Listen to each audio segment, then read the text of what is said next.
Vamos a seguir en el libro de Hechos. Vamos a dar lectura. Hechos capítulo 13, versículo del 1 al 13. Había entonces en la iglesia que estaba en Antioquía profetas y maestros: Bernabé, Simón el que se llamaba Níger, Lucio de Cirene, Manaén y el que se había criado junto con Herodes el tetrarca, y Saulo. Ministrando estos al Señor y ayunando, dijo el Espíritu Santo: apartadme a Bernabé y a Saulo para la obra a que los he llamado. Entonces, habiendo ayunado y orado, les impusieron las manos y les despidieron. Ellos entonces enviados por el Espíritu Santo, descendieron a Seleucia y de allí navegaron a Chipre. Y llegados a Salamina, anunciaban la palabra de Dios en las sinagogas de los judíos. Tenían también a Juan de ayudante. Y habiendo atravesado toda la isla de Pafos, hallaron a cierto mago falso profeta, judío llamado Bar Jesús, que estaba con el procónsul Sergio Paulo, varón prudente. Este, llamando a Bernabé y a Saulo, deseaba oír la palabra de Dios, pero le resistía Elimas, el mago, pues así se traduce su nombre, procurando apartar de la fe al procónsul. Entonces Saulo, que también es Pablo, lleno del Espíritu Santo, fijando en él los ojos, dijo: oh, lleno de todo engaño y de toda maldad, hijo del diablo, enemigo de toda justicia, ¿no cesarás de trastornar los caminos rectos del Señor? Ahora pues, he aquí la mano del Señor está contra ti, y serás ciego y no verás el sol por algún tiempo. E inmediatamente cayeron sobre él oscuridad y tinieblas, y andando alrededor buscaba a quien le condujese de la mano. Entonces el procónsul, viendo lo que había sucedido, creyó maravillado de la doctrina del Señor. Habiendo zarpado de Pafos, Pablo y sus compañeros arribaron a Perge de Panfilia, pero Juan, apartándose de ellos, volvió a Jerusalén. Vamos a escuchar la palabra de Dios, mis amados hermanos. Llegamos ya al capítulo 13 de este maravilloso libro y como dijimos el domingo pasado, el capítulo 12 es una bisagra que va a marcar dos eras importantes en esta historia que es narrada por Lucas, que narra básicamente los 30 primeros años de la iglesia primitiva. Así que es importante, para entrar a este capítulo 13, hacer un resumen y un recuento de las cosas más importantes vistas hasta aquí. Sabemos que el libro de Hechos es una segunda parte de una obra de 2 volúmenes. El primer volumen es el Evangelio de Lucas, ambos escritos por Lucas, quien fue colaborador y compañero de viaje de Pablo. Eso quiere decir que estos escritos es de primera fuente de lo que vio y aconteció. El capítulo 1 de Hechos de los Apóstoles habla de la introducción de este libro, donde se ve al Rey resucitado que comienza a instruir a sus nuevos discípulos acerca de la vida en su reino. Y también le dice que no los dejará huérfanos y que iba a enviar el Espíritu Santo que iba a estar con ellos. Esto cumplía una profecía y una esperanza clave de los profetas en el Antiguo Testamento, que decía que en el reino mesiánico la presencia de Dios vendría y moraría entre su pueblo, presten atención aquí, en un nuevo templo, y transformaría sus corazones. Jesús les dice que cuando esto suceda, cuando el Espíritu Santo de Dios venga sobre ellos, los iba a empoderar para ser sus testigos en Jerusalén, luego en Judea y Samaria y hasta lo último de la tierra. Hechos entonces es una historia de Jesús guiando a su pueblo por medio del Espíritu Santo para ir por todo el mundo, invitando a todas las naciones a vivir bajo su reino. Ese es el propósito en lo que narra Hechos de los Apóstoles. Así que la historia de la primera iglesia comienza con este mensaje, que es el primer lugar, o en primer lugar debía ser compartido en Jerusalén a los judíos, para luego ser compartido en Judea y en Samaria, donde había muchas personas que no eran judíos, para finalizar a todas las naciones. Del capítulo 2 al capítulo 7 se va a hablar de ese mandato de Dios a Jerusalén. De 2 al 7 es el mandato de ser testigo. Es por eso que ahí la figura predominante es Pedro, porque Pedro fue enviado a predicar a los judíos. El centro de operaciones, como ya hemos dicho, es Jerusalén. Y este periodo del capítulo 2 al capítulo 7 comienza con los seguidores esperando la fiesta del Pentecostés, esperando a muchos judíos de diferentes partes del mundo que venían a esta fiesta.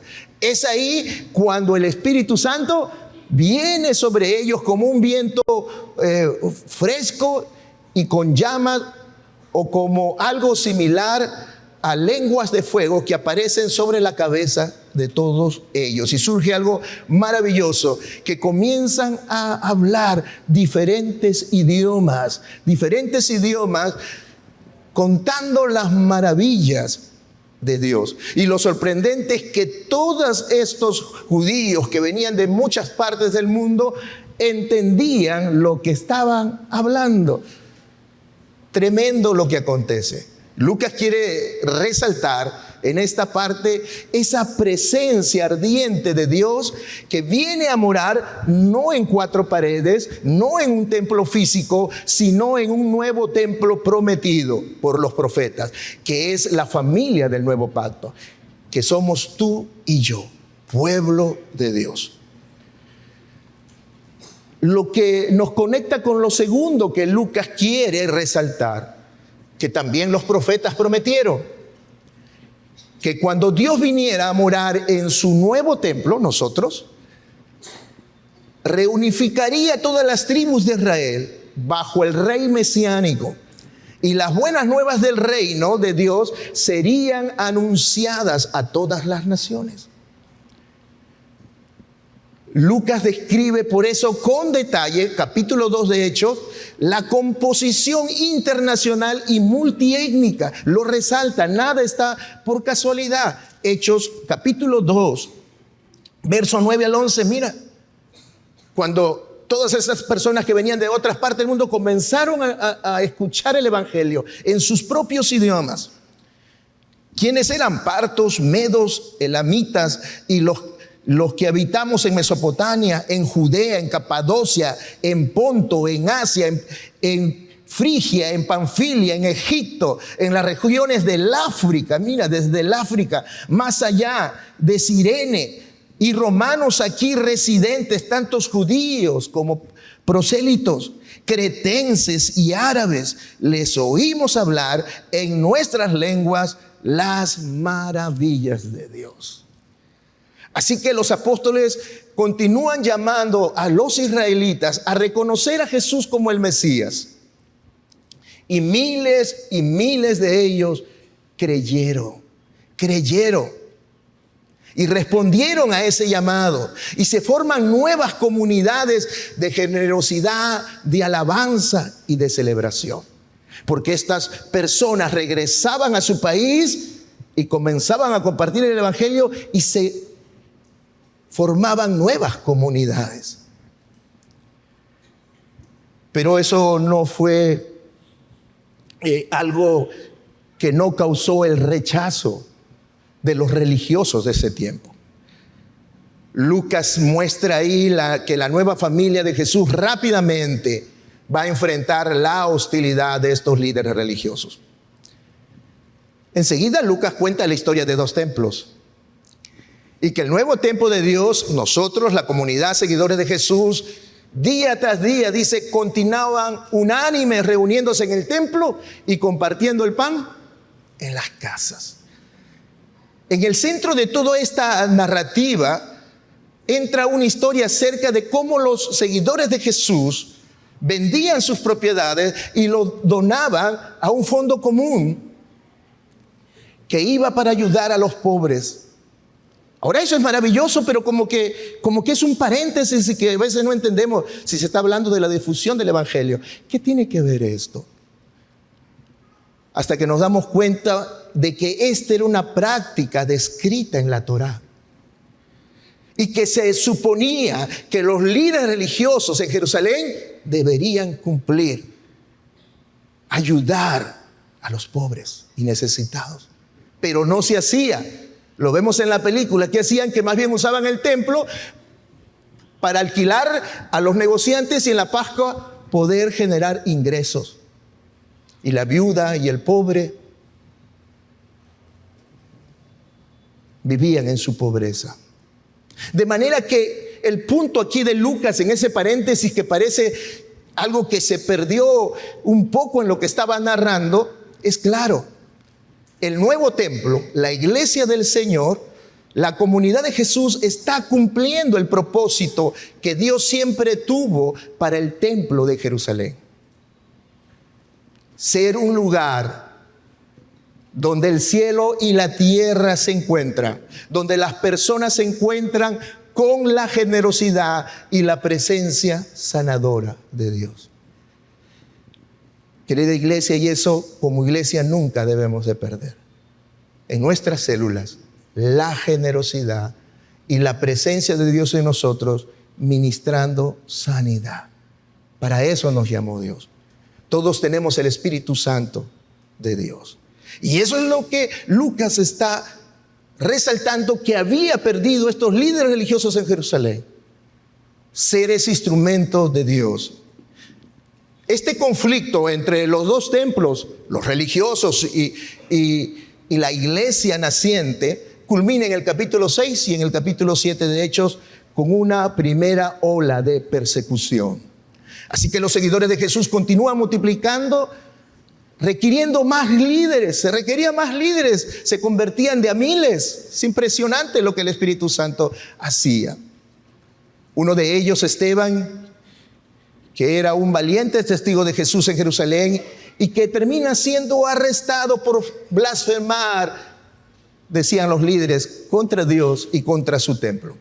Entonces ahí Esteban da un largo discurso a los líderes de Israel, diciéndole que ellos han rechazado y han matado a muchos hombres que Dios envió, sus profetas, y que también mataron a Jesús, el único Hijo de Dios. Así termina este capítulo 7 de Hechos, con la primera orden del Señor, que le sean testigos en Jerusalén.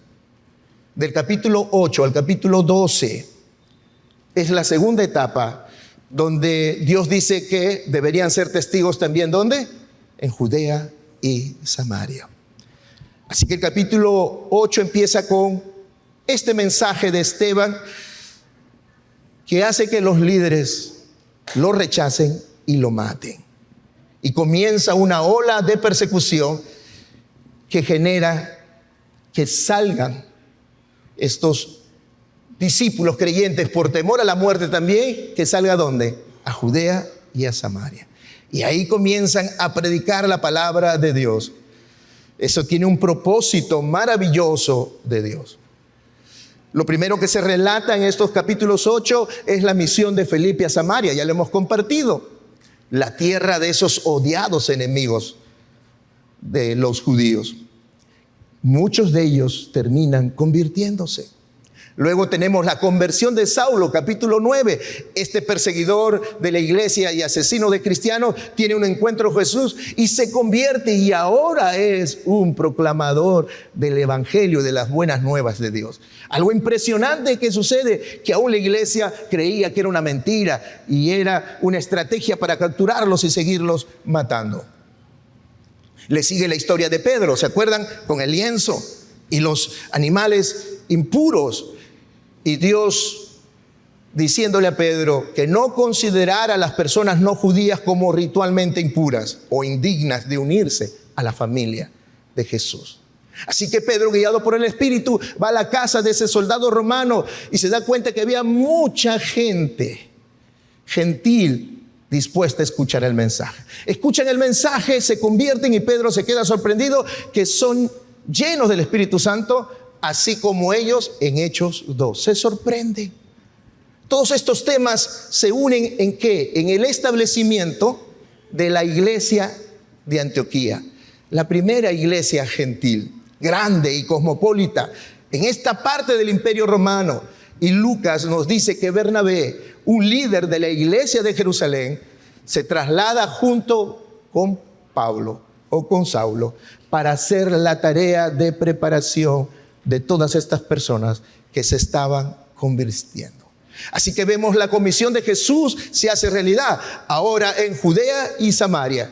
Y llega a lo que estamos hoy, capítulo 13 que empezamos, la etapa hasta los confines de la tierra. Hoy vamos a meditar en los 13 primeros versos de este capítulo 13, donde Lucas nos va a enseñar que la tarea del verdadero discipulado, escucha bien, la tarea del verdadero discipulado no es solo aprender o impartir conocimiento, sino ser enviados a actuar, poner en práctica lo aprendido. Por eso que este sermón lo he titulado El discipulado que cambia el mundo. Porque en estos 13 versos que hoy vamos a meditar, se nos va a revelar cómo es un discipulado que cambia el mundo. Y si tú quieres ser parte de esto, agarra tu Biblia, tu resaltador, tu lápiz para apuntar. Porque aquí hay 4 cosas que nos va a enseñar este maravilloso hombre de Dios. El discipulado que transforma el mundo, en primer lugar, dice Lucas, verso 1 y parte del verso 2, es un discipulado que se forma en la iglesia local. No se forma por esos predicadores reconocidos en el YouTube. No se forma por las iglesias que podamos ir a visitar. No se forma en el internet. ¿Dónde se forma este discipulado? Dice Lucas, en la iglesia local. Por eso cuando muchos hermanos de otras iglesias han venido para una consejería, porque tenemos hermosos ministerios como de varones, damas, matrimonios, jóvenes, ¿qué hacemos los pastores? Le decimos vaya a su iglesia, porque ustedes tienen un pastor, tienen una iglesia. Y esa iglesia tiene todo lo necesario que Dios dotó para que pueda ser de bendición. Leamos los primeros versos. Miren el énfasis que le pone Lucas. En la iglesia de Antioquía había, ¿qué dice? Profetas y maestros. Y menciona quiénes eran. Bernabé, Simeón llamado Níger, por su raza oscura, negro significa Níger. Lucio de Cirene, Manaén, que se había criado con Herodes el tetrarca. Y Saulo, conocemos a Saulo. Mientras adoraban al Señor y ayunaban, el Espíritu Santo dijo. La mención de profetas y maestros no es casual aquí por Lucas. En el contexto del Nuevo Testamento, un profeta era aquellos que recibían la palabra de Dios y la proclamaban directamente a una situación específica. Los maestros, por su parte, eran aquellas personas que explicaban y aplicaban sistemáticamente las escrituras. ¿Qué escrituras? El Antiguo Testamento y ahora las enseñanzas de Jesús. Esta diversidad de dones de este grupo de personas que menciona Lucas era esencial ¿para qué? Para la salud de la iglesia. Antioquía no era una iglesia que la iba a dirigir un solo hombre. No, era un cuerpo diverso, es lo que está resaltando Lucas, y multifacético. El hecho que Lucas nombre específicamente a cada persona con su trasfondo cultural, no es casualidad, con su identidad social única. El africano tiene un contexto diferente, ¿no? Vive de una manera diferente. Ese contexto cultural, el discipulado, por tanto, no ocurre en el vacío, sino en el crisol de una comunidad donde los dones que Dios nos dio, los usa para la edificación de su cuerpo. Amén. Dile al que está al lado, eres importante para la edificación de la iglesia. Díselo, eres importante, eres muy importante. Y ahora dile, cuando no vienes, se te extraña. Y no se cumple el propósito que Dios tiene. Cada uno puede ser un brazo, una mano, un oído, y cada uno tiene funciones diferentes. Si eres diestro, amárrate un día la mano derecha y trata de vivir el día sin tu mano derecha. ahí la vas a valorar.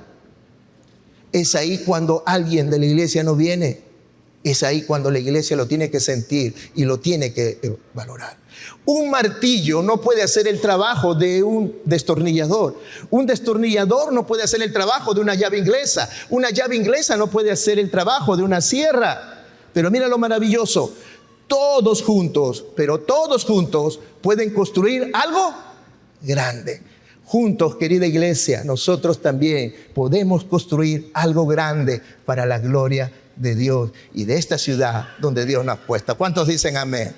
Eso es lo primero que está mostrando. La iglesia local nos va a preparar para hacer esta tarea. La pregunta que debemos hacernos aquí: ¿estás conectado con la iglesia? ¿Estás involucrado con la misión de la iglesia? ¿O solamente eres un hermano dominguero? Pregúntate. El conectarte con la iglesia, ser parte de su visión, es lo único que hará crecer y que tus dones sean usados. Quizás ni sabes que tienes dones maravillosos. Quizás tenemos adoradores aquí con una voz tremenda y dicen: no, yo solamente canto en la ducha. Y uno dice: wow, si así cantas en la ducha, ¿cómo será si comienzas a ejercitarlo y a tener un profesor o una profesora de canto? Lo segundo, verso 2 en su segunda parte y verso 3. Leámoslos, por favor. Dice: apartarme a Bernabé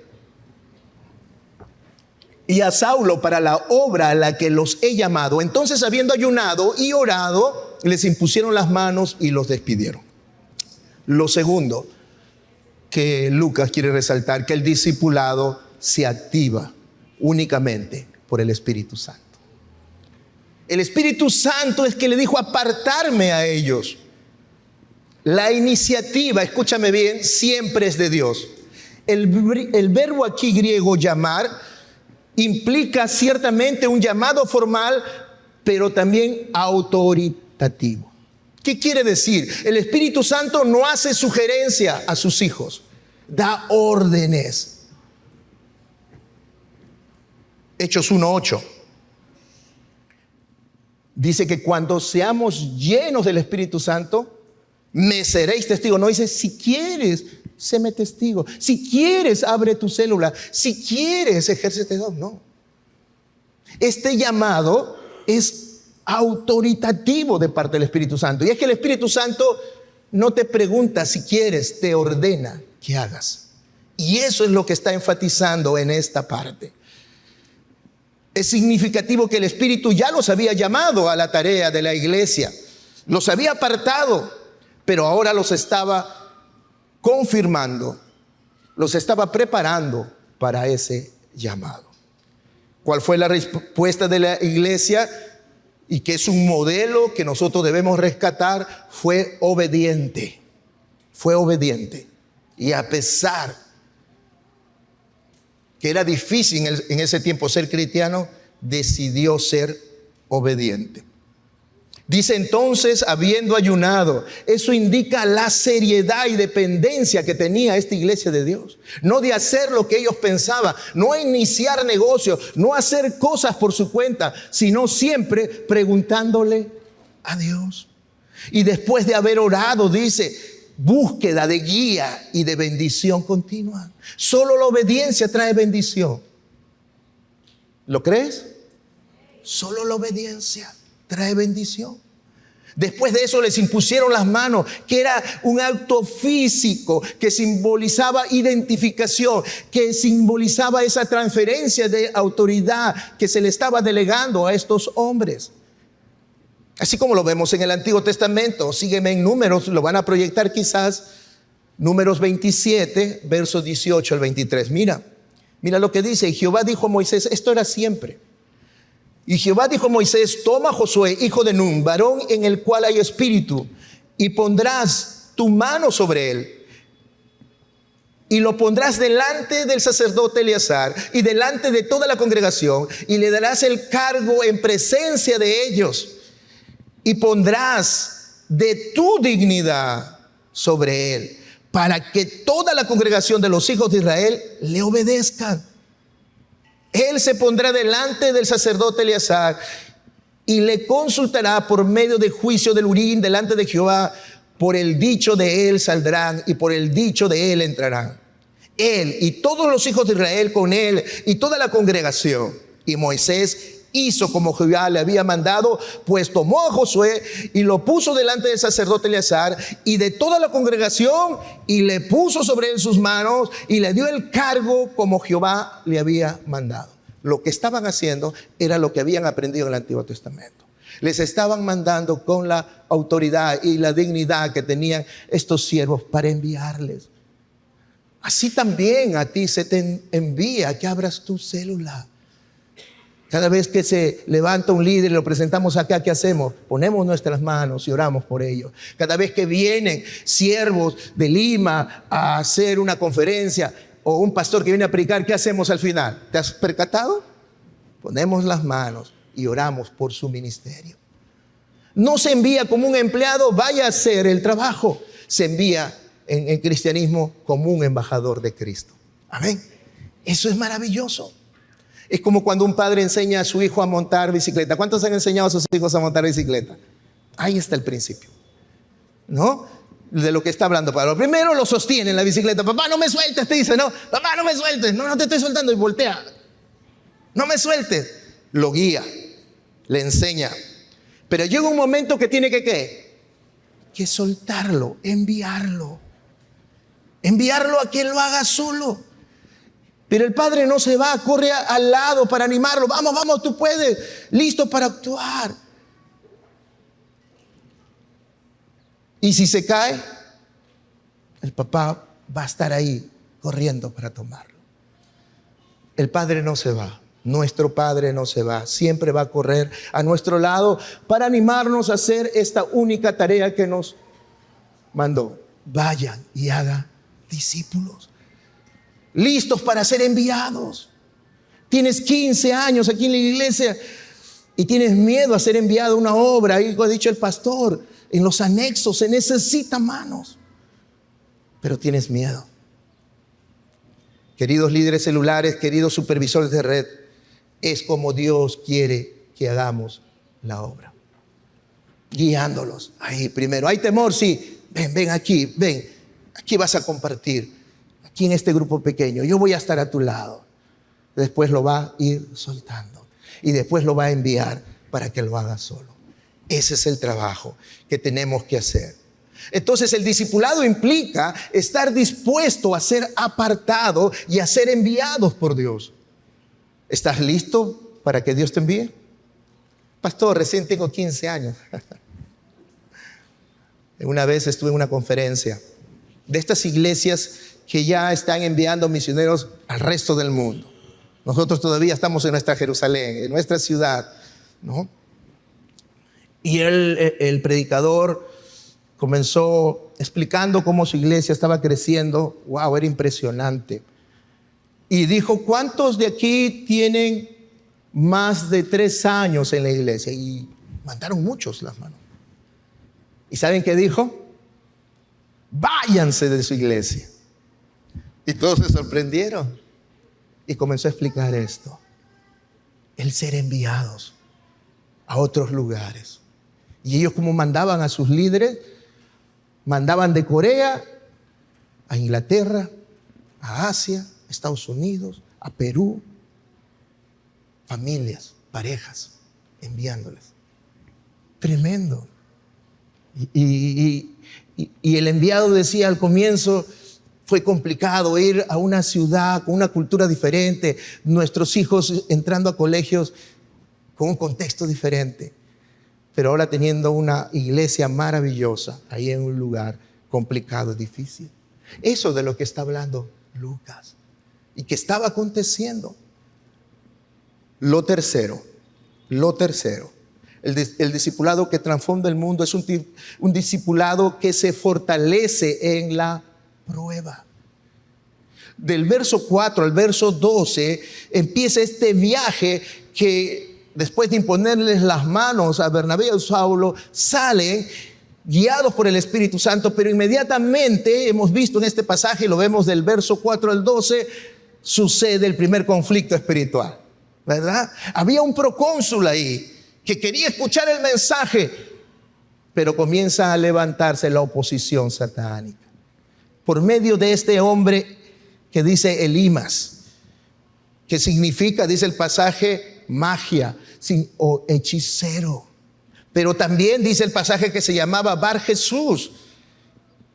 ¿Y qué significa Bar Jesús? Hijo de Jesús o hijo de Josué. Es decir, lo que nos está mostrando Lucas es un intento de imitación y de falsificación. Un falso profeta, un falso líder. ¿Para qué? Para distorsionar el mensaje. Es triste que en este tiempo se levantan varios Bar Jesús para dividir la iglesia, para sembrar cosas que son mentiras. Este falso profeta fue identificado por Pablo. Él le dice en el verso 10 que era hijo de ¿qué? Del diablo. Hijo del diablo, le dice, que se opone activamente a la verdad del evangelio. Y es impresionante lo que hace Pablo. Dice, lleno del Espíritu Santo, no debate como muchos de nosotros nos ponemos a debatir y tratar de demostrar que están errados. No, él no debate. Pablo no debate, sino pronuncia un juicio profético similar a lo que hizo Pedro. ¿Te acuerdas con Ananías y Zafira? Hombres que estaban en la iglesia. Esto nos demuestra que el discipulado no es solo proclamar la gracia de Dios, sino también confrontar el mal ¿con qué? Con autoridad delegada por Cristo. Lucas capítulo 10, verso 19.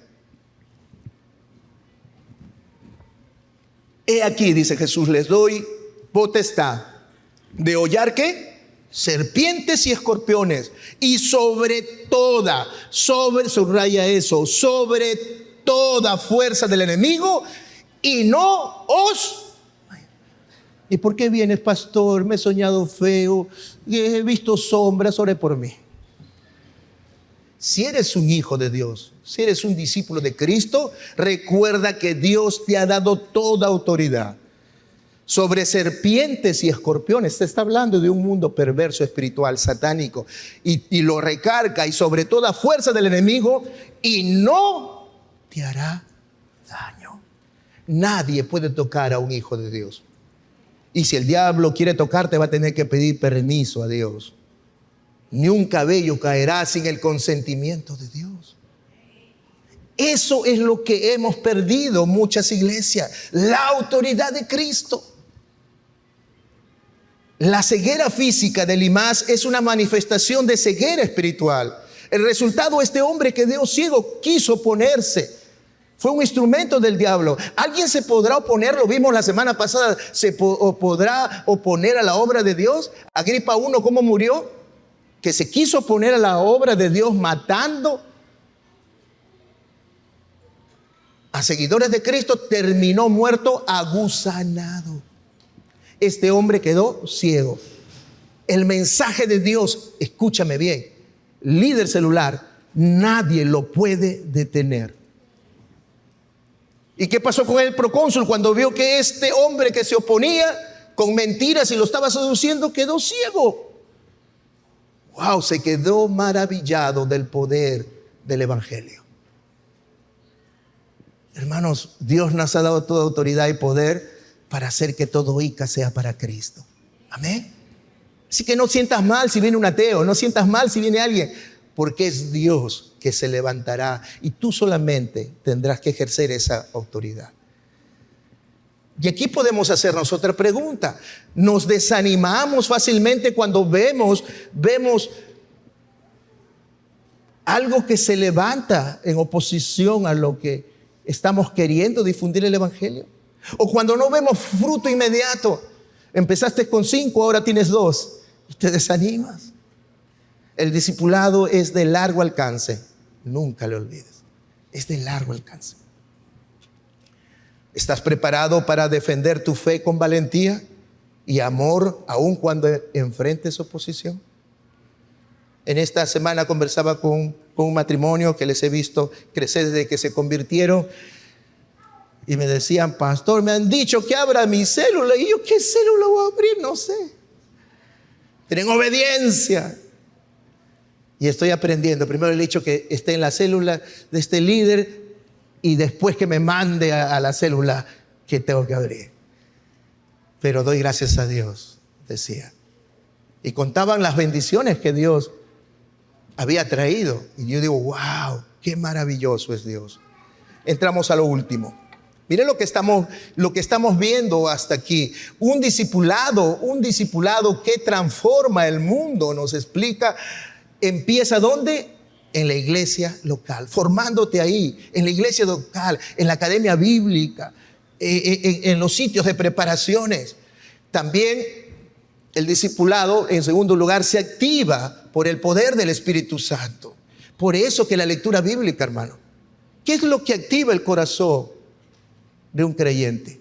El poder de su espíritu. ¿Y dónde está el poder de su espíritu? En su palabra. Cristo, cuando fue tentado, ¿qué dijo? Escrito está. Y lo tercero que hemos visto, que el discipulado se fortalece en la prueba. ¿Problemas van a venir? Sí, tu propia familia se va a oponer.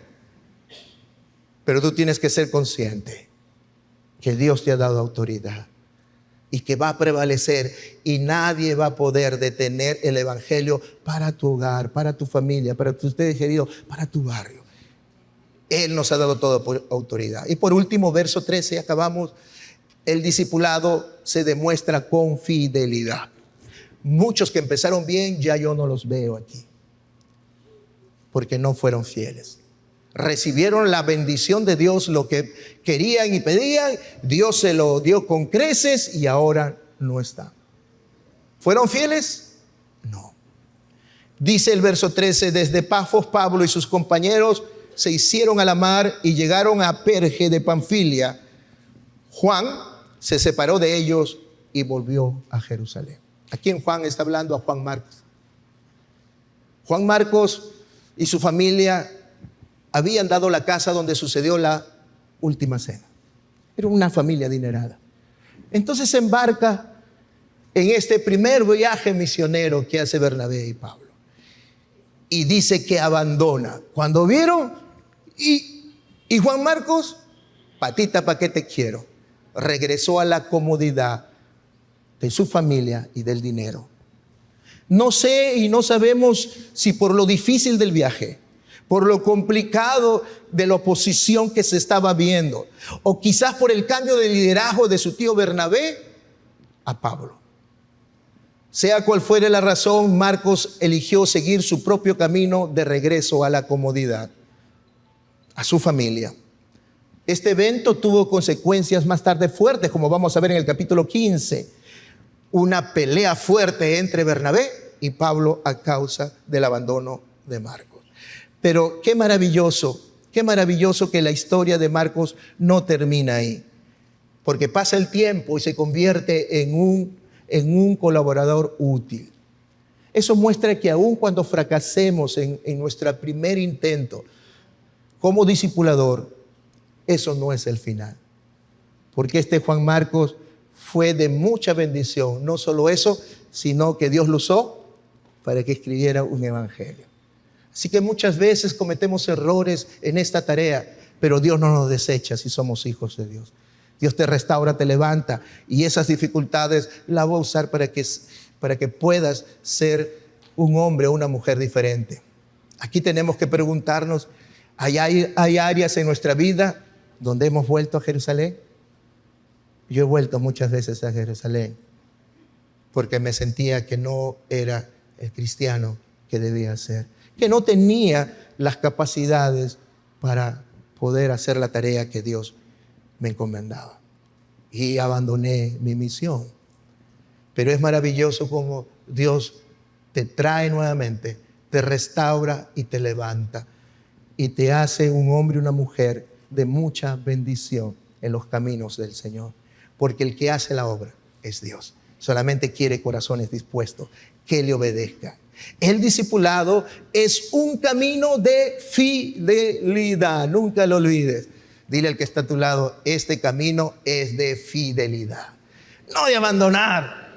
No de abandonar. 7 veces caerá el justo, dice la palabra, pero de todas te va a levantar el Señor. Conclusión. Hechos 13, del 1 al 13, nos muestra ese discipulado que transforma el mundo. Se forma en tu iglesia local. Fórmate. Entra a lo que ha dicho el pastor Francisco, al nuevo ciclo. De repente no has podido. Este tercer ciclo no me lo pierdo. Voy a empezar porque quiero formarme. Te formas aquí. Y lo segundo que va a pasar es como que te está formando y el Señor va a decir, muy bien. Se va a activar el Espíritu Santo. Va a fortalecerte en medio de esas dificultades que tienes. Te va a ayudar. Y tú vas a demostrar que fidelidad, lo que antes no tenías. Este mensaje tiene dos llamados. Porque toda palabra tiene un llamado para nuestras vidas. El primer llamado es para cada uno de nosotros, los que ya somos cristianos. Dios nos pregunta con este mensaje, ¿estás integrado con una iglesia o con tu iglesia en la cual congregas? ¿O eres simplemente un cristiano que viene los domingos? Es la pregunta. ¿Estás escuchando su voz? ¿Has escuchado su voz? ¿Y estás queriendo ser obedientes? Y decir, sí, voy a hacerlo, voy a hacerlo. ¿Estás listo para perseverar? Porque obstáculos van a venir. Y sabes que tienes que perseverar y enfrentar esa oposición. Como Pablo y Bernabé. ¿Seguirás adelante aunque veas que otros abandonan? Son las preguntas que Dios te hace porque está llamando a sus hijos. ¿Cuántos están convencidos que su segunda venida está muy cerca? Es por eso que está hablando, está siguiendo invitando a sus hijos para esta tarea que quiere que hagamos. ¿Qué responderemos?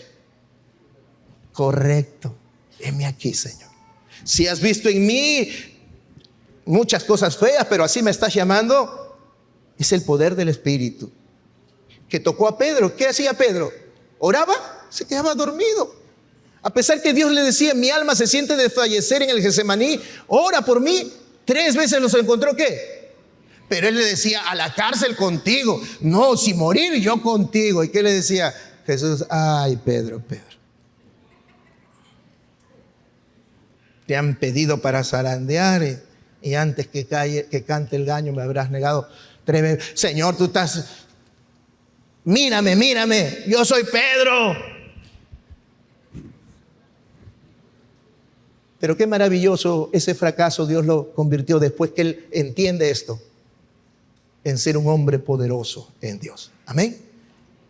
Y el segundo llamado es para los que nos visitan y todavía no han aceptado a Cristo como su Señor y Salvador. Quizás estás en un tiempo como yo que iba de iglesia en iglesia para encontrar a Dios. Esta historia también es para ti, como este procónsul Sergio Paulo, que tenía necesidad de Dios. Y también llegó a un lugar para escuchar la palabra. Dios habló a su corazón y tomó una decisión. La decisión de aceptar a Cristo como su Señor y Salvador.